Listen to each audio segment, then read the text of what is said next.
में आप सभी का बहुत बहुत स्वागत अभिनंदन है। मैं सहदेव चौधरी आप सभी को नमस्कार करता हूं। सभी भाई बहन ठीक होंगे, सुरक्षित होंगे, अपनों का ख्याल रख रहे होंगे। बहुत बहुत स्वागत अभिनंदन है। ध्यान देना और अच्छे से समझना। देखिए, आज हम जो बात करेंगे तो पिछली कक्षा तक हम बात कर चुके थे व्युत्पत्ति, रचना या बनावट के आधार पर शब्द के भेद। तो व्युत्पत्ति, रचना या बनावट के आधार पर शब्द के भेदों को हमने 3 भागों में बांटा था, रूढ़, यौगिक और योग रूढ़। ठीक है ना। हाँ, तो रूढ़, यौगिक और योग रूढ़ में मैंने आपको बताया था वे शब्द जो वर्षों से एक ही अर्थ में प्रयोग होते हैं, जिनका संधि विच्छेद नहीं हो सकता, टुकड़े नहीं हो सकते, टुकड़े करते हैं तो कोई अर्थ भी नहीं निकलता, वो रूढ़ होते हैं। यौगिक शब्द वे होते हैं जो 2 शब्दों से मिलकर बनते हैं, दोनों का अलग अलग अर्थ होता है, अपने अर्थ में प्रयोग किए जाते हैं। योग रूढ़ वे शब्द होते हैं जो 2 शब्दों से मिलकर किसी अन्य अर्थ में रूढ़ हो जाते हैं। बहुब्रीहि समास के समस्त उदाहरण योग रूढ़ कहलाते हैं। यहां तक की चर्चा हम पिछली कक्षा तक कर चुके थे। आज हम जो बात करेंगे वो किसके आधार पर है? अर्थ के आधार पर। और अर्थ के आधार पर भी हमें ध्यान रखना है। देखो, एक तो अर्थ के आधार पर, ठीक है ना, और एक होता है किसके आधार पर? रूप परिवर्तन के आधार पर। तो आज हम जो बात करेंगे वो अर्थ के आधार पर शब्द के भेद। तो तीसरा इसका जो प्रकार है वो है अर्थ के आधार पर शब्द के भेद। अर्थ के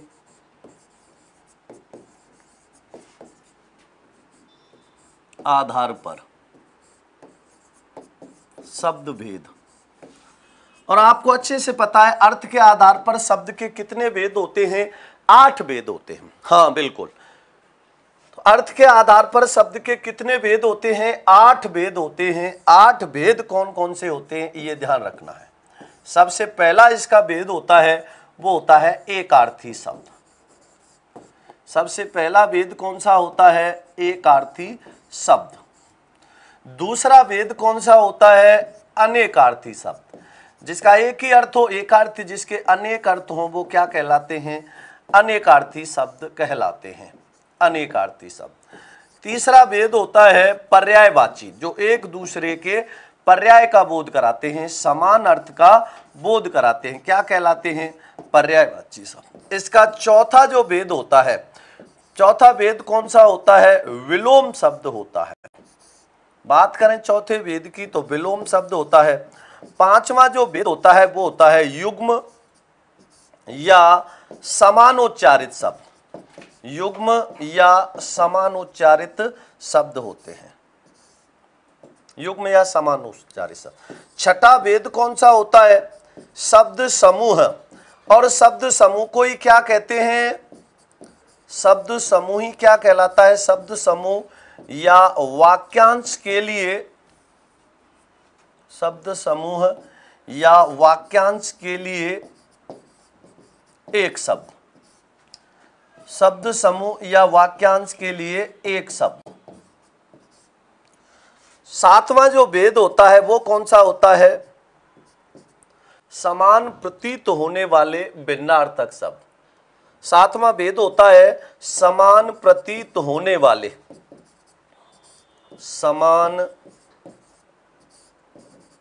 प्रतीत होने वाले भिन्नार्थक शब्द। और आठवां भेद होता है समूहवाची शब्द।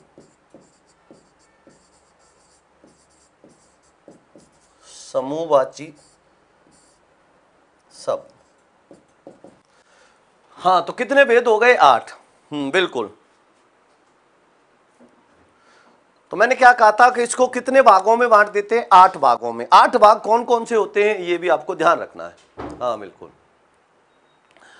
तो एकार्थी, अनेकार्थी, पर्यायवाची, विलोम, युग्म या समानोच्चारित शब्द, शब्द समूह या वाक्यांश के लिए एक शब्द, समान प्रतीत होने वाले भिन्नार्थक शब्द और समूहवाची शब्द। तो ये किसके आधार पर हो गए? अर्थ के आधार पर। इनका भी ध्यान रखना। हाँ, जलदार जाट भाई जी बहुत बहुत स्वागत अभिनंदन।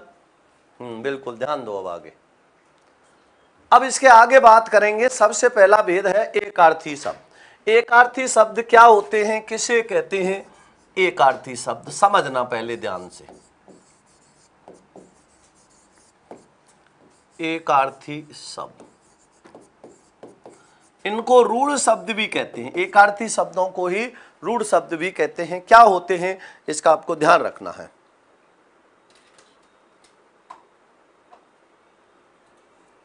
हाँ, तो देखो इसको समझना और ध्यान देना, बिल्कुल।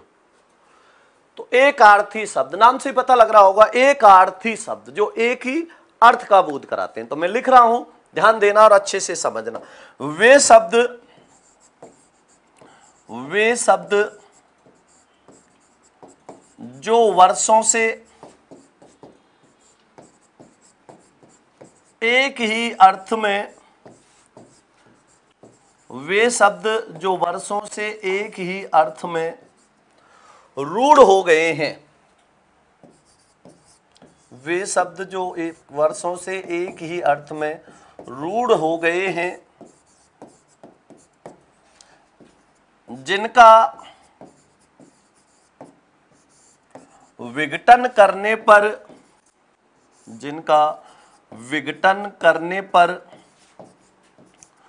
कोई अर्थ नहीं निकलता, कोई अर्थ नहीं निकलता, एकार्थी शब्द कहलाते हैं। एकार्थी शब्द कहलाते हैं। अब प्रयोग के अनुसार इनका रूप अलग बदल जाता है, ठीक है ना। एकार्थी शब्द कहलाते हैं। जो एकार्थी शब्द होते हैं इनके टुकड़े नहीं होते हैं, इनमें संधि विच्छेद नहीं होता है, अलग अलग करने पर इनका कोई अर्थ नहीं आता है। तो ये आपको ध्यान रखना है, तो ये आपको समझना है, ध्यान देना है। हाँ, तो देखो समझो इसमें, जैसे अब मैं इसके कुछ उदाहरण लिख रहा हूं, ध्यान देना। जैसे मैंने यहां पर लिखा दिन, धूप, लड़का, नदी, पहाड़, आकाश, गाय, स्त्री, रोटी,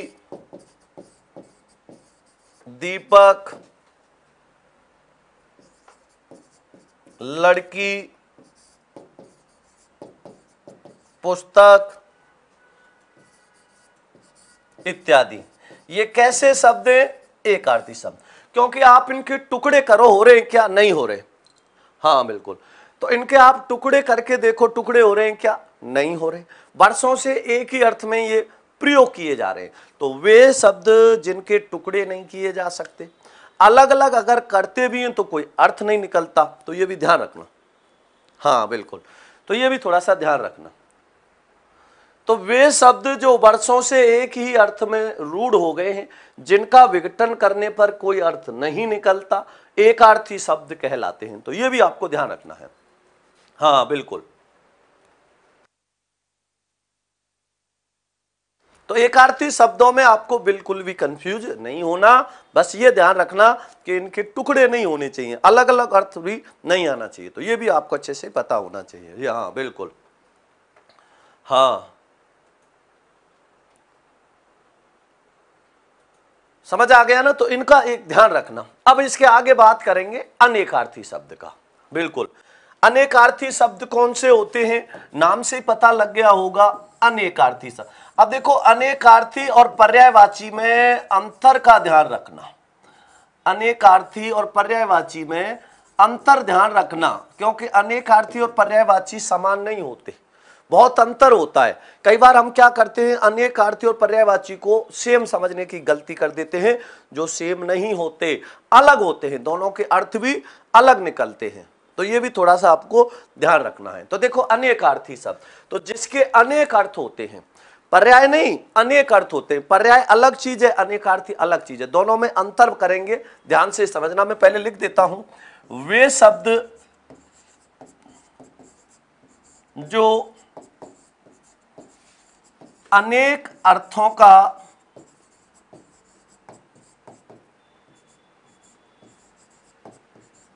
वे शब्द जो अनेक अर्थों का बोध कराते हैं, वे शब्द जो अनेक अर्थों का बोध कराते हैं, अर्थात दो या दो से अधिक,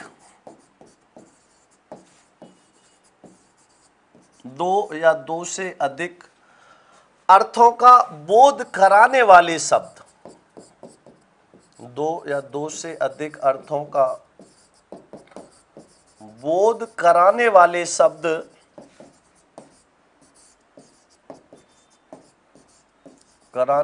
शब्द अनेकार्थी शब्द कहलाते हैं, अनेकार्थी शब्द कहलाते हैं। अब कैसे पहचानोगे अनेकार्थी और पर्यायवाची में क्या अंतर है? तो इसका एक बहुत ही अच्छा तरीका मैं आपको बताता हूं, ध्यान से समझना उसको। बिल्कुल,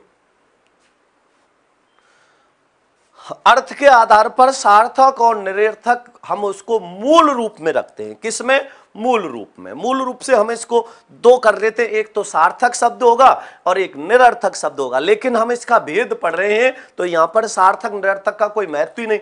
जब लिख दिया निरर्थक है तो उसके भेद की आवश्यकता क्या है? क्योंकि अर्थ तो सही का आएगा ना, जिसका कोई अर्थ ही नहीं उसको आवश्यकता ही नहीं है।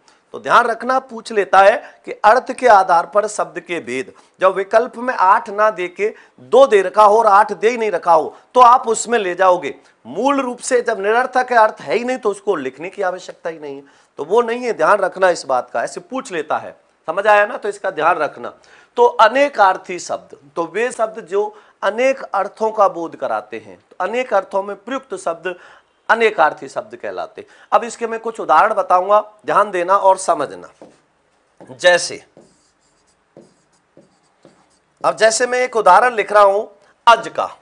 अब अज के अनेक अर्थ होते हैं, शब्द है एक यहां पर अज। अब इस अज को हमने अनेकार्थी में रखा है, एक आर्थी में नहीं रखा। क्यों? क्योंकि इसके टुकड़े करो हो रहे, ए धन जय, ए माने नहीं, जा माने जन्म, जिसका जन्म नहीं हो वो क्या है? अज। अज का मतलब क्या है? अनेक अर्थ होते हैं। ध्यान देना, जैसे मैंने लिखा अज का अनेकार्थी में अर्थ क्या होता है? अज का अर्थ बकरा होता है,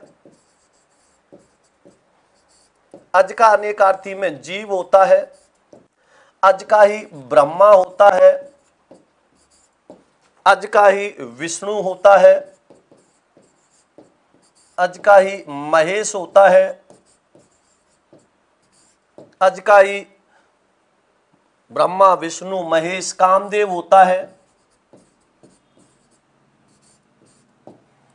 अनेक अर्थ आ रहे नहीं आ रहे? तो इसका अज का अर्थ क्या हो गया?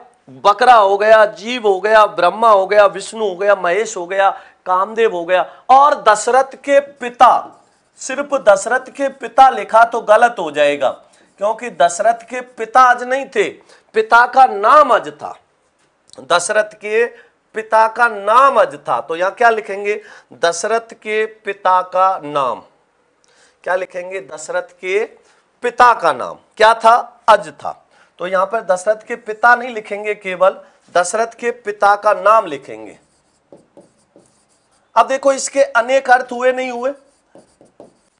दशरथ के पिता का नाम अज था, तो ये क्या है? इसके अनेकार्थी शब्द है। बिल्कुल, हाँ, तो इसका थोड़ा सा ध्यान देना और अच्छे से समझना। मैंने क्या कहा? वे शब्द जो अनेक अर्थों का बोध कराते हैं, अर्थात 2 या 2 से अधिक अर्थों का बोध कराने वाले शब्द अनेकार्थी शब्द कहलाते हैं। बकरा, जीव, ब्रह्मा, विष्णु, महेश, कामदेव, दशरथ के पिता का नाम। अब अनेकार्थी और पर्यायवाची में अंतर क्या है, यह भी आपको अच्छे से पता होना चाहिए। इसको कैसे समझोगे? देखो, मैं एक उदाहरण लिख रहा हूं। जैसे मैंने एक शब्द लिखा अलंकार। अब अलंकार के पर्यायवाची क्या होते हैं? अंतर समझना, अनेकार्थी और पर्यायवाची में अंतर क्या होता है। तो देखो, मैं इसके पर्यायवाची लिख रहा हूं अलंकार के। तो भूषण, आभूषण,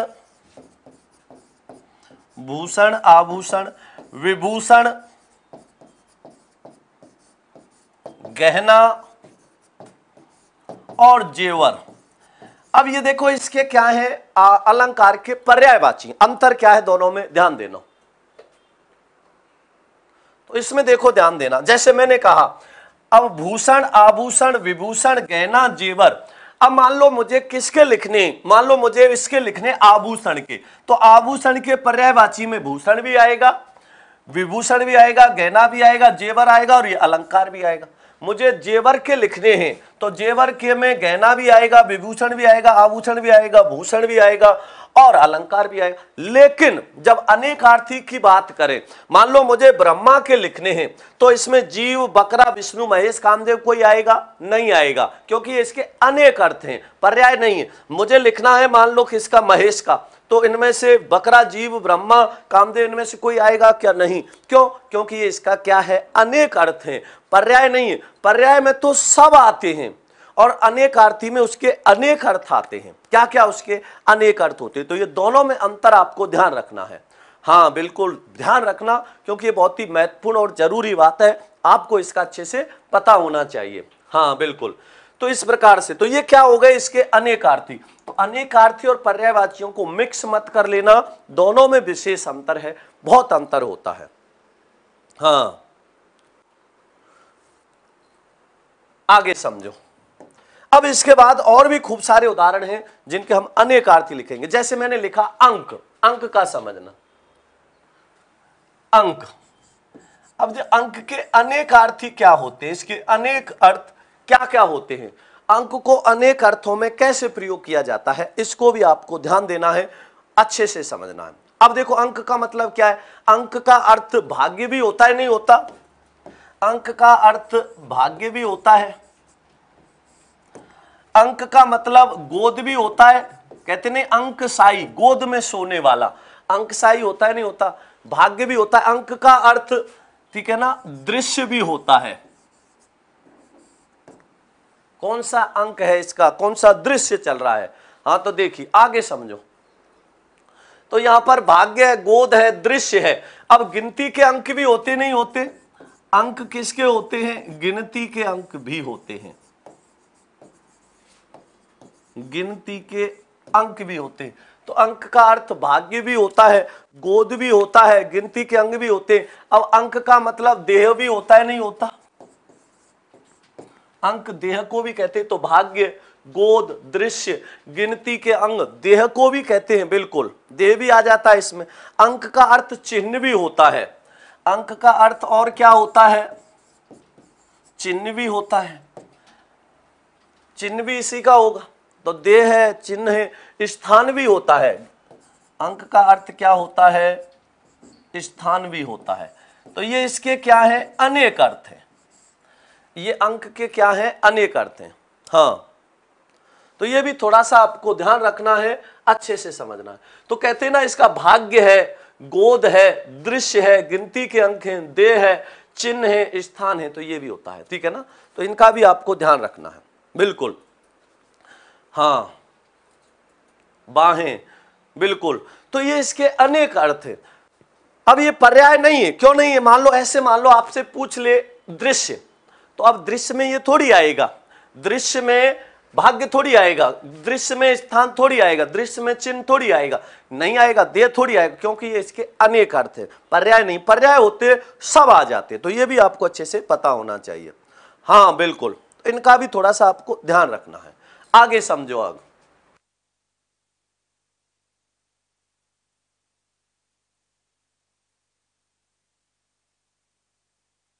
आगे समझो, अब ध्यान देना। तो ये समझ आ गया होगा, इसका भी आपको ध्यान रखना। अब इसके अलावा देखो बहुत महत्वपूर्ण और जरूरी बातें हैं, ध्यान देना। मैं लिख रहा हूं अतिथि के, आगे लिख रहा हूं मैं अतिथि।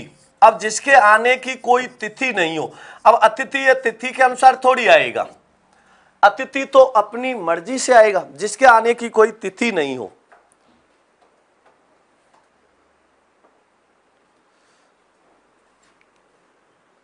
तो हिंदी रटी नहीं जाती, समझी जाती है। महेंद्र खरोल भाई जी, समझना पड़ेगा आप इसको। अब आप रटने की कोशिश करोगे तो रटी तो नहीं जाएगी। हाँ बिल्कुल, रटी नहीं जाएगी, इसको आपको समझना पड़ेगा, समझोगे तो आराम से आएगा। हाँ बिल्कुल। अब देखो मैं अतिथि के पर्यायवाची नहीं लिखा रहा, मैं अतिथि के अनेकार्थी लिखा रहा हूं। तो अनेकार्थी अलग होते हैं, तो ऐसे समझना ध्यान से इसको। अतिथि साधु को कहते हैं, अतिथि क्या कहलाता है, साधु कहलाता है। अतिथि मेहमान को कहते हैं, पर्यायवाची, और इनको मिक्स मत कर लेना।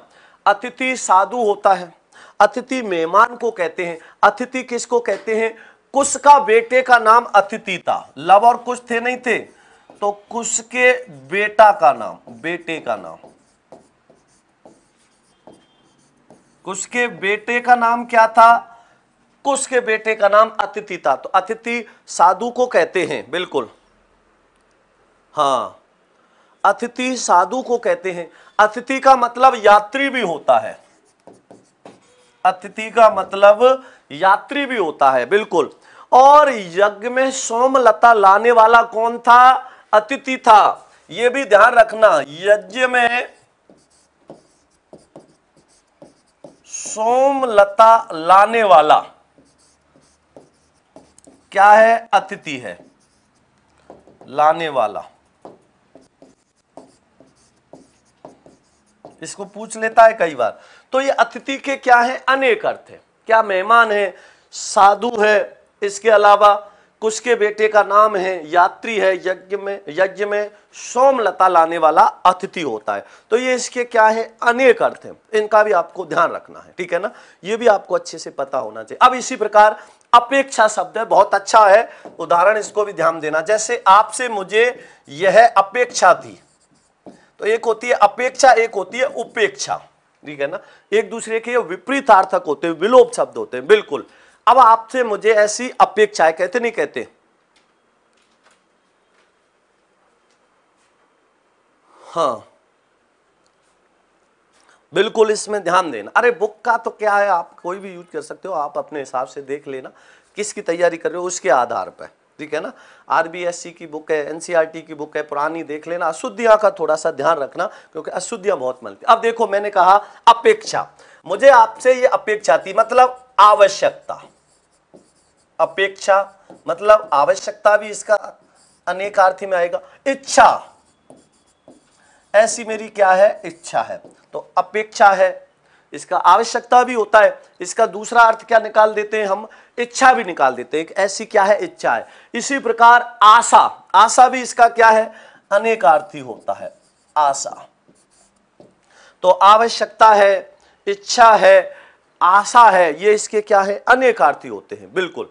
तो ये भी आपको ध्यान रखना है। तो ये इसके क्या हो गए? अनेकार्थी हो गए। अब देखो, एक बात मैं पहले भी बता चुका हूं, फिर बता रहा हूं, क्या कि यदि,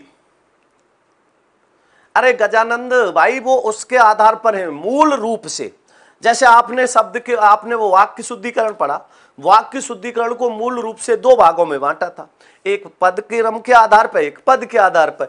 वैसे ही किसी शब्द के मूल रूप से दो भाग कर देते हैं, एक तो सार्थक शब्द होता है, एक निरर्थक शब्द। अब आपसे पूछे कि हिंदी व्याकरण में अर्थ के आधार पर शब्द के कितने भेद होते हैं, तो 8 भेद होते हैं। समझ आ गया ना? ध्यान रखना। हाँ, सोमलता किसको कहते हैं? सोमलता का मतलब क्या होता है? अमृत रूपी लता होती है, ठीक है ना? सोम अमृत को कहते हैं। तो आवश्यकता, इच्छा, आशा इत्यादि ये किसके होते हैं? अपेक्षा के अनेकार्थी शब्द होते हैं, बिल्कुल। अब अमृत शब्द का लिख रहा हूं। अब देखो, अमृत के पर्यायवाची अलग होते हैं और अमृत के अनेकार्थी अलग होते हैं। अब मैं अमृत के अनेकार्थी लिखूंगा तो इसके अनेकार्थी अलग होते हैं, बिल्कुल, हाँ। अब इसमें समझना, जैसे अमृत, अब अमृत के अनेकार्थी की बात करें तो दूध होता है, अमृत का अनेकार्थी दूध होता है, पारा होता है, जल होता है, स्वर्ण होता है। ये इसके क्या हैं? अनेकार्थी हैं। पारा है, दूध है, जल है, स्वर्ण है। इसके अलावा घी, घृत जिसको हम कह देते हैं, घृत, ये इसके क्या है? अनेकार्थी हैं। अब पर्यायवाची ये थोड़ी होंगे, पर्यायवाची अलग होते हैं। सोम है, विदु, अलग अलग हो जाते हैं। तो इसमें पर्यायवाची अलग चीज होती है, अनेकार्थी अलग चीज होती है। तो ये हम क्या लिख रहे हैं? इसके अमृत के अनेकार्थी लिख रहे हैं। तो अनेकार्थी पूछेगा तो इसमें क्या आएगा? दूध है, पारा है, जल है, स्वर्ण है, घृत है। तो ये हमने इसके क्या लिखे हैं? अनेकार्थी लिखे हैं। तो इसका भी आपको ध्यान रखना। अब ऐसे मैंने आपसे कहा, बिल्कुल, जैसे शब्द है अनंत। अब अनंत जिसका कोई अंत ही नहीं हो, तो पर्यायवाची तो अलग होंगे, लेकिन जब इसकी बात किसके लिए करेंगे? अनेकार्थी की। तो अनेकार्थी में अनंत के अलग अर्थ आएंगे, अलग अर्थ कैसे आएंगे? जैसे मैंने कहा अनंत, शेषनाग को कहते नहीं कहते? अनेकार्थी क्या होगा इसका? शेषनाग होगा। इसका अनेकार्थी क्या होगा? विष्णु होगा। क्या होगा? विष्णु होगा। अनंत का अनेकार्थी और क्या होता है? आकाश भी होता है। तो ये इसके क्या है? अनेकार्थी है। ये इसके क्या है? अनेकार्थी, क्योंकि इसके अनेक अर्थ आ रहे हैं। हाँ बिल्कुल। तो शेषनाग है, विष्णु है, आकाश है, तो ये किस में जाएंगे? अनेकार्थी में जाएंगे। तो इसका भी थोड़ा सा ध्यान रखना है। हाँ बिल्कुल, तो इसको भी ध्यान रखना। अर्क, अब अर्क के अनेकार्थी क्या होते हैं, इसको भी ध्यान से देखना और समझना। बिल्कुल, अर्क भी खूब पूछ लेता है। अब अर्क के पर्यायवाची की बात करें तो अर्क सूर्य का पर्यायवाची होता है नहीं होता? अर्क सूर्य का और आंख, तो इसको सूर्य भी कहते हैं और इसको आंख भी कहते हैं। तो लेकिन हम बात यहाँ पर्यायवाची नहीं किसकी कर रहे हैं? इसके अनेक अर्थों की। तो पर्यायवाची और इसमें बहुत अलग अंतर होता है, ये भी आपको ध्यान रखना है। बिल्कुल, तो पर्यायवाची में तो ये सूर्य का पर्यायवाची में जाता, लेकिन यहां हम इसके अनेक अर्थ लिख रहे हैं। अब देखो इसके अनेक अर्थों में बात करेंगे तो क्या होता है? जैसे सूर्य पर्यायवाची, अब यहां सूर्य इसका क्या है? अनेक अर्थ होता है। इसका ही अर्थ क्या होता है? चमक। चमक भी इसका क्या है? अनेकार्थी है। तो ध्यान रखना, तो सूर्य है, चमक है, चिंगारी है, चिंगारी, चिंगारी इसका क्या है? अनेकार्थी है। अग्नि भी इसका क्या है? अनेकार्थी है। तो मैंने कहा सूर्य है, चमक है, चिंगारी है, इसके अलावा अग्नि है, तो बिल्कुल अग्नि भी इसी में आएगा। इसके अलावा अर्क का तद्भव रूप बनाते हो, आग बनता है नहीं बनता? बताऊंगा प्रश्न कैसे पूछा जाएगा, एक प्रश्न भी लिखाऊंगा इसमें, बिल्कुल बताऊंगा कि पेपर में इसमें प्रश्न कैसे पूछा जाता है। इसी का अर्थ आक भी होता है, इसी का अर्थ क्या होता है? रविवार भी होता है। अर्क का अनेकार्थी में अर्थ क्या आता है? रविवार भी आता है। तो ध्यान रखना, अर्क का अनेकार्थी रविवार भी होता है, तो यह भी आपको पता होना चाहिए। इसी का अर्थ होता है इंद्र, इंद्र भी इसका अनेकार्थी है। विष्णु भी अर्क का अनेकार्थी होता है। इस फटिक भी इसका अनेकार्थी होता है। इस फटिक भी इसका क्या होता है? अनेकार्थी होता है। बिल्कुल, इसका भी ध्यान रखना है, ठीक है ना? बिल्कुल। तो चमक है, सूर्य है, चिंगारी है, अग्नि है, आग है, रविवार है, इंद्र है, विष्णु है, इस फटिक है, ये इसके क्या है? अनेकार्थी होते हैं, जो अनेक अर्थों का बोध कराते हैं। तो इसलिए इनको क्या कहते हैं? अनेकार्थी कहते हैं। हाँ बिल्कुल, बताया था ना अभी, अंतर बताया नहीं था? अनेकार्थी और पर्यायवाची के उदाहरण देके बताए थे मैंने। पर्यायवाची एक दूसरे के सब आते हैं, अनेकार्थी में ऐसा नहीं होता। हाँ बिल्कुल, तो ये भी आपको ध्यान रखना है। तो सूर्य, चमक, चिंगारी, अग्नि, आग, रविवार, इंद्र, विष्णु, स्फटिक, ये इसके क्या है? अनेक अर्थ है। अब इसी प्रकार जैसे एक शब्द होता है अरुण, ध्यान देना, इसको भी अच्छे से समझना, महत्वपूर्ण महत्वपूर्ण उदाहरण है, इनका थोड़ा सा ध्यान रखना। अब अरुण का मतलब क्या होता है? अरुण के अनेकार्थी की बात करें तो क्या होता है? तो अरुण सूर्य को भी कहते हैं, सूर्य का सारथी भी होता है। तो अरुण का अनेकार्थी सूर्य भी होगा, सूर्य का सारथी भी होता है। सूर्य को भी अरुण कहते हैं, सूर्य का सारथी भी अरुण कहलाता है। तो सूर्य, हाँ बिल्कुल, हाँ, तो ये भी थोड़ा सा ध्यान रखना। अर्क वो उसका निचोड़ भी कहते हैं, वो रस होता है, वो अलग चीज है, वो अलग, वो पर्याय में आता है। बिल्कुल, तो ये सूर्य है, सूर्य का सारथी है। और अरुण का मतलब लाल भी होता है नहीं होता? अरुण का अर्थ लाल भी होता है, हाँ, इत्यादि। तो ये इसके क्या हैं? अनेक अर्थ हैं। तो अगर पूछे कि अरुण के अनेक अर्थ क्या होते हैं, तो अनेक अर्थ क्या होंगे? हाँ बिल्कुल, तो देखो आपको सूर्य है, सूर्य का सारथी है, लाल है, ये सब क्या है? जिसकी आभा कैसी हो? लाल रंग की हो, तो वो किस में आएगा? आपको पता है सूर्य भी लाल होता है नहीं होता? तो इसलिए ध्यान रखना, तो अरुण का सूर्य, सूर्य का सारथी, लाल इत्यादि क्या है? अनेक अर्थ होते हैं। तो इनका भी आपको ध्यान रखना है, अच्छे से समझ लेना है। बिल्कुल, आ गया होगा समझ में? बिल्कुल, इसका भी ध्यान रखना।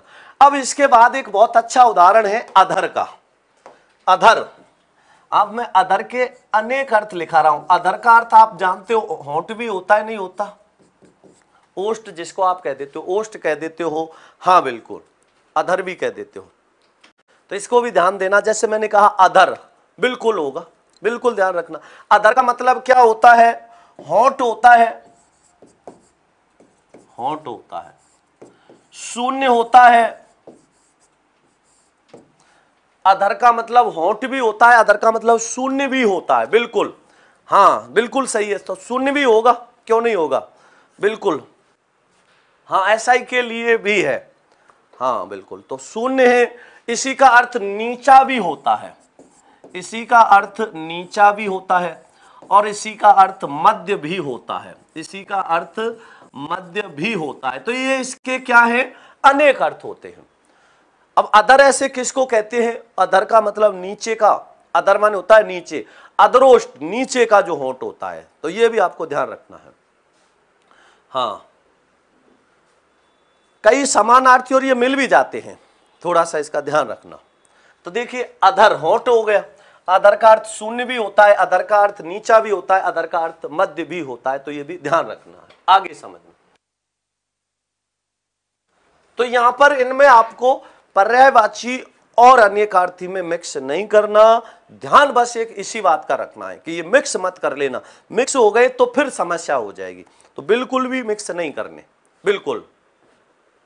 अब आप देखो, मैंने कहा जैसे गुरु, अब गुरु के पर्यायवाची तो अलग होते हैं। अब हम क्या पढ़ रहे हैं यहां पर? गुरु के, अब गुरु में वो आएगा, वो लघु आता है। प्रभु और गुरु छोटे होते हैं, इनका रूप कैसा होता है? छोटा होता है। तो ये ध्यान रखना, गुरु में वो आएगा लघु। अब इसके देखो अनेकार्थी क्या है? गुरु का मतलब बड़ा होता है, नहीं होता? अनेक अर्थों में बड़ा भी है। गुरु का अर्थ शिक्षक भी होता है, नहीं होता? बिल्कुल होता है। गुरु का अर्थ श्रेष्ठ भी होता है, नहीं होता? गुरु बड़ा भी होता है, गुरु शिक्षक भी होता है, गुरु का अर्थ बड़ा श्रेष्ठ भी होता है। अब बृहस्पति भी क्या है? गुरुवार कहते हो, नहीं कहते? गुरुवार। तो बृहस्पति भी गुरु का ही होता है अनेक अर्थों में, बिल्कुल। समानार्थी भी यही है क्या? अरे किसका समानार्थी? इसका ध्यान रखना, ठीक है ना। गुरु श्रेष्ठ भी होता है, अब इसको भारी भी कहते हैं। गुरु का अर्थ भारी भी होता है, और गुरु का अर्थ एक लघु होगा, एक मात्रा वाला। दो मात्रा वाला क्या कहलाता है? दो मात्रा वाला। तो कहते नहीं लघु और गुरु, तो ये दो मात्रा का चिन्ह क्या होता है? ये गुरु होता है, नहीं होता? तो ये भी ध्यान रखना है। तो ये दो मात्रा वाला गुरु होता है, तो दो मात्रा वाला किस में जाएगा? गुरु में जाएगा। तो इसका भी ध्यान रखना है। आप एक मात्रा के लिए लघु चिन्ह लगाते हो और दो मात्रा के लिए गुरु का चिन्ह लगाते हो, नहीं लगाते? तो ये इसके क्या है? अनेक अर्थ हैं। तो बड़ा है, शिक्षक है, श्रेष्ठ है, बृहस्पति है, भारी है, दो मात्रा वाला, ये क्या होते हैं? गुरु के, किसके? गुरु के अनेकार्थी होते हैं, पर्यायवाची नहीं है, अनेकार्थी होते हैं। तो ये भी थोड़ा सा आपको ध्यान रखना है। हाँ आगे समझो। अब इसके बाद जैसे मैंने और भी लिखाऊंगा, बहुत ध्यान से समझना और ध्यान देना इसमें। जैसे मैंने लिखा गुण, अब गुण के अनेकार्थी की बात करें तो गुण के अनेकार्थी क्या होते हैं? तो जैसे मैंने लिखा स्वभाव, तो स्वभाव है, ये उसका क्या है? ऐसा ही स्वभाव है, गुण है। कौशल है, कौशल भी इसका क्या है? अनेकार्थी है। तो गुण है, गुण के अनेकार्थी में बात करेंगे, उसका गुण ही ऐसा है, उसका स्वभाव भी ऐसा है, उसका कौशल ही ऐसा है। इसी का अर्थ विशेषता है, ये उसका गुण है, यही उसकी क्या है? विशेषता है। और इसी का अर्थ रस्सी भी होता है। गुण का अर्थ क्या होता है? रस्सी भी होता है। तो ये किसका? अनेकार्थी में आएगा। रस्सी भी इसका क्या है? बिल्कुल अनेकार्थी में आएगा। तो रस्सी हो गया। प्रत्यंचा, प्रत्यंचा भी इसका क्या है? अनेकार्थी होता है। प्रत्यंचा तो आप जानते हो, प्रत्यंचा चढ़ा दी, जो धनुष की रस्सी होती है, तो वो क्या है? प्रत्यंचा होती है। तो ये भी ध्यान रखना। तो स्वभाव है, कौशल है, विशेषता है, रस्सी है, प्रत्यंचा है, ये सब किसके अनेकार्थी होते हैं? गुण के अर्थी होते हैं। तो इनका भी आपको ध्यान रखना, बिल्कुल। हाँ बिल्कुल। अब एक शब्द लिख रहा हूं मैं, जगत। अब देखो जगत दो होते हैं, एक में तो तय अधूरा आता है और एक में तय पूरा आता है। तो ये शब्द खूब पूछ लिए जाते हैं, इनको समझ लेना। एक में तय कैसा है? अधूरा, और एक में तय कैसा आता है? पूरा। ये खूब पूछता है। तो अधूरा क्या होता है? संसार। ये संसार कैसा है? अधूरा है। और पूरा हो गया इसका मतलब क्या है? कुएं की मुंडेर, कुएं की मुंडेर। अब जब तक आप कुआं के चारों ओर मुंडेर नहीं बनाओगे तब तक वो क्या माना जाएगा? अधूरा माना जाएगा। तो कुआं के चारों ओर आपने मुंडेर बना दी तो वो पूरा हो गया। और अधूरा क्या होता है? संसार होता है। तो इनमें ध्यान रखना, अधूरे का अर्थ संसार होता है। तो ये भी आपको ध्यान रखना, कई बार ये पूछ लेता है तो उसमें। अब देखो जगत, तो ये जगत क्या है? संसार को कहते नहीं, जगत मिथ्या है, संसार मिथ्या है, क्योंकि कोई इसमें स्थिर नहीं रहेगा। थोड़े दिन बाद आप जाओगे, कोई और आएगा। तो जगत का मतलब संसार होता है। हाँ, तो ये थोड़ा सा ध्यान रखना। सर्वनाम यह कलम है, यह आदमी है, सर्वनाम है। कलम के लिए आ रहा है तो ये सर्वनाम एक विशेषण में जाएगा। अवध और अवधि में क्या अंतर है? अंतर होता है अवध और अवधि में, बहुत अंतर होता है अवध और अवधि में। अवध और अवधि में तो देखो क्या है अवधि और अवधि में अंतर।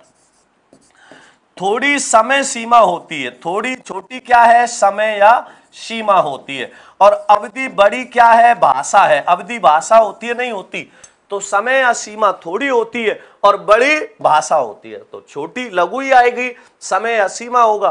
तो उच्चारण अवधि के आधार पर लिखाता, नहीं लिखाता, उच्चारण में लगने वाले समय के आधार पर। और बड़ी दीर्घ क्या होगी? भाषा, अवधि भाषा। तो ये अंतर होता है दोनों में, ठीक है ना?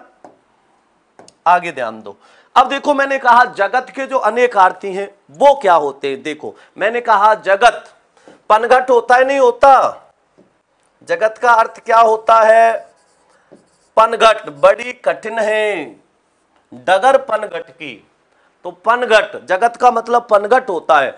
जगत का अर्थ संकर भी होता है, संकर भी होता है। जगत का अर्थ वायु भी होता है। ये हम पर्यायवाची नहीं अनेकार्थी पढ़ रहे हैं।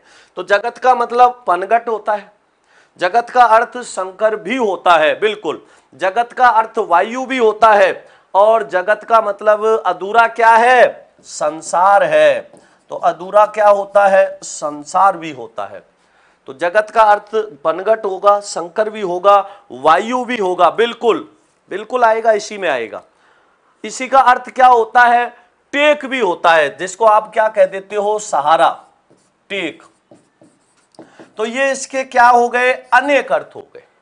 हाँ बिल्कुल, ये इसके क्या हो गए? अनेक अर्थ हो गए। तो पनघट है, संकर है, वायु है, संसार है, टेक है, ये इसके क्या होते हैं? अनेक अर्थ होते हैं। तो इनका भी ध्यान रखना। तो ये किसका बोध करा रहे हैं? अनेक अर्थों का बोध करा रहे हैं, बिल्कुल इसी में आएगा। हाँ बिल्कुल,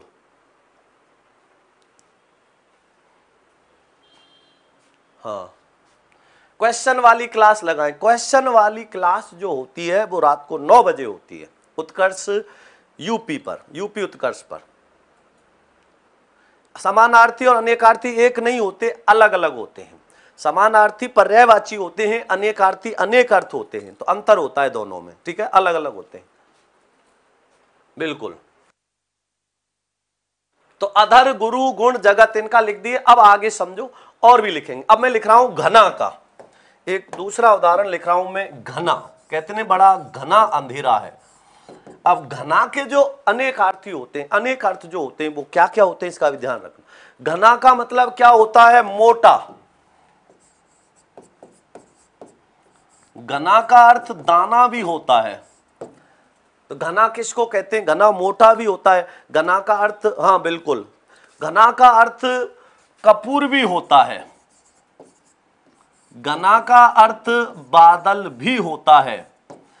तो घना मोटे को भी कहते हैं, घना दाना को भी कहते हैं, घना कपूर को भी कहते हैं, बिल्कुल बादल भी होता है। और घन और घना ये क्या होता है? हथौड़ा भी होता है, नहीं होता? घना और किसको कहते हैं? हथौड़ा को भी कहते हैं।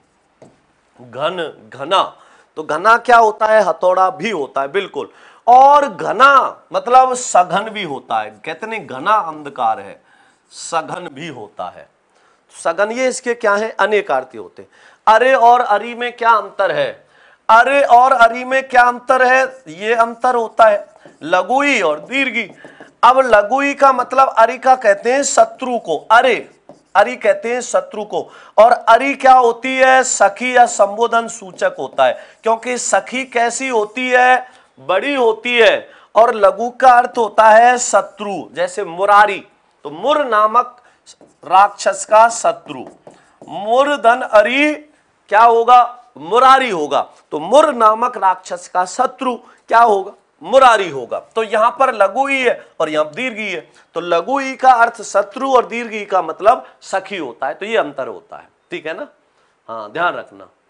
हाँ, अरे सखी होती है, उच्चारण करते ना, अरे सुनती है क्या? लुगाई को बुलाते नहीं बुलाते उच्चारण करके, अरे सुनती है क्या? तो अरे क्या है? संबोधन सूचक होता है। उन्नति जो ऊपर की ओर जा रहा है, ऊंचाई की ओर, अवनति नीचे की ओर गुणना, दूसरे एक दूसरे के विलोम शब्द होते हैं। उन्नति अवनति, उन्नत अवनत, उन्नत ऊपर की ओर, अवनत नीचे की ओर। ऊंचाइयों को छू रहा है तो उन्नत है, नीचे जा रहा है तो अवनत हो जाएगा। विलोम होते हैं, विपरीतार्थक होते हैं, तो इनका आपको ध्यान रखना बिल्कुल। तो ये भी आपको अच्छे से पता होना चाहिए।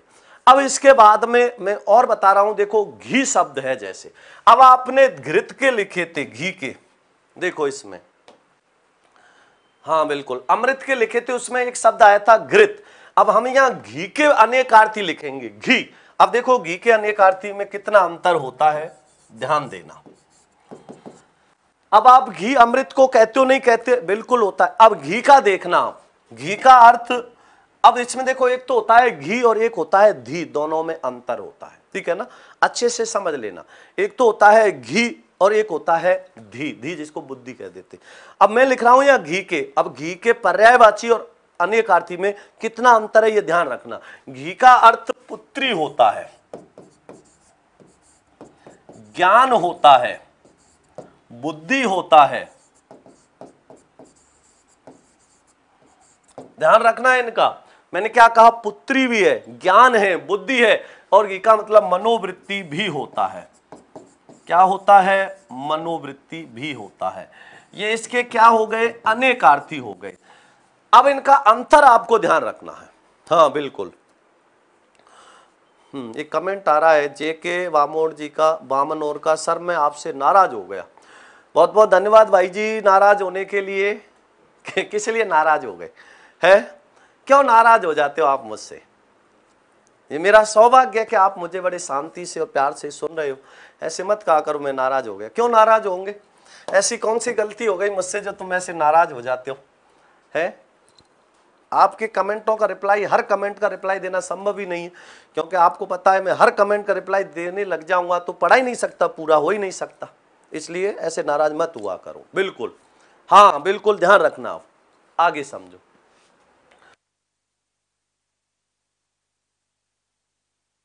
आगे समझो। अब तो इसके हमने क्या लिखे हैं? ये अनेकार्थी लिखे हैं। अब मैं लिख रहा हूं गो, जो आप जिसको गाय कहते हो, गो। अब गाय के अनेकार्थी की बात करें तो इसके अनेकार्थी क्या होते हैं? गो का अर्थ आंख होता है। गो का अर्थ क्या होता है? आंख होता है। गो का अर्थ इंद्रिय भी होता है। गो का अर्थ गाय भी होता है। करते हो नहीं आप? गवाक्ष, गोधनाक्षी होता है। तो गो का अर्थ आंख भी होता है, गाय भी होता है, इसका अर्थ बाण भी होता है। गो का अर्थ बाण भी होता है, बिल्कुल ध्यान रखना। हाँ बिल्कुल, इसका अर्थ माता भी होता है, सूर्य भी होता है, बाण भी होता है। गो का अर्थ बाण भी होता है। तो आंख है, इंद्रिय है, गाय है, बाण लिख दिया मैंने, माता भी है। गो माता को भी कहते हैं, गो सूर्य को भी कहा जाता है। बिल्कुल, गो का अर्थ स्वर्ग भी होता है, बैल भी होता है। गो का अर्थ स्वर्ग भी होता है, बैल भी होता है। गो का अर्थ माता लिख दिया था मैंने, माता भी होता है। तो आंख है, इंद्रिय है, गाय है, बाण है, माता है, सूर्य है, स्वर्ग है, बैल भी होता है। हाँ बिल्कुल, हाँ तो इसका भी आपको ध्यान रखना है। बिल्कुल होगा, क्यों नहीं होगा, इसी में आएगा। हाँ, सरस्वती भी होता है, सरस्वती भी होता है, इसका ही अर्थ स्वर्ग भी होता है। स्वर्ग मैंने शायद नहीं लिखा, क्या लिख दिया। और गो का अर्थ भूमि भी होता है। गो का अर्थ भूमि भी होता है। तो ये इसके क्या है, अनेक अर्थ होते हैं। ये गो के क्या है, अनेक अर्थ होते हैं। तो इनका भी आपको ध्यान रखना है। समझ आया? तो ये हमने क्या लिखे हैं, अनेकार्थी। तो अनेकार्थी क्या होते हैं, एक ही शब्द के जब अनेक अर्थ आ रहे हो उसे क्या कहा जाता है, अनेकार्थी कहा जाता है। तो इनका आपको ध्यान रखना है, बिल्कुल भी मिक्स मत कर लेना। मैं प्रश्न भी बताऊंगा परीक्षा में कैसे प्रश्न पूछे जाते हैं, ठीक है ना। तो आज के लिए इतना ही काफी है। रात को 9 बजे फिर मिलेंगे महत्वपूर्ण प्रश्नोत्तरी में। तब तक के लिए सभी भाई बहनों को नमस्कार, धन्यवाद, जय श्री कृष्णा, राधे राधे।